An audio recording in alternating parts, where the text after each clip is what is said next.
আজকে ঢেঁড়স আর মাছের ঝোল করব। তো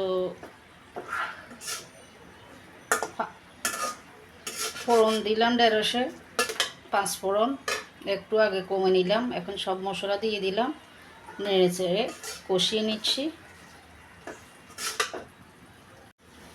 ঢেঁড়স তরকারিটা কিন্তু ঢেঁড়সটা কিন্তু সবভাবে খেতে ভালো লাগে। ভাজিও খেতে ভালো লাগে, ভর্তাও খেতে ভালো লাগে, আবার মাছ দিয়ে খেতেও ভালো লাগে, আবার বিভিন্নভাবে চচ্চড়িও করা যায়। কিন্তু আমার খেলে অ্যালার্জি হয়, আপনাদের কি হয় জানি না।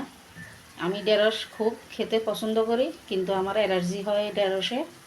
তো তারপরেও গরমে কি খাবো, খেতে তো হবে, এগুলো গরমের সবজি। ঢেঁড়সও শশার মতো ঠান্ডা তরকারি, তাই মরিচ কম দিলাম। গরমে একটু মরিচ কম খাওয়াই ভালো। তো কষানি মোটামুটি হয়ে গেছে, এবার জল দিয়ে দিব, ঝোল দিয়ে দিব। তো ঝোল দিয়ে দিলাম, মাছ দিয়ে দিলাম। ঢেঁড়সে ঝোল একদম কম দিব, কারণ ঢেঁড়স নরম তরকারি, কষানোর সময় ঢেঁড়স সিদ্ধ হয়ে যায়। একটু উতরিয়ে নিব, হয়ে যাবে। ঢেঁড়স কিন্তু সবাই কাটার আগে ধুয়ে নেবেন ভালোভাবে। কাটার পরে ধুলে ঢেঁড়সের লোড বের হয়ে নষ্ট হয়ে যায়।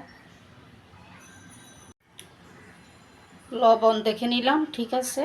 তো হয়ে গেছে আমাদের ঢেঁড়সের ঝোল।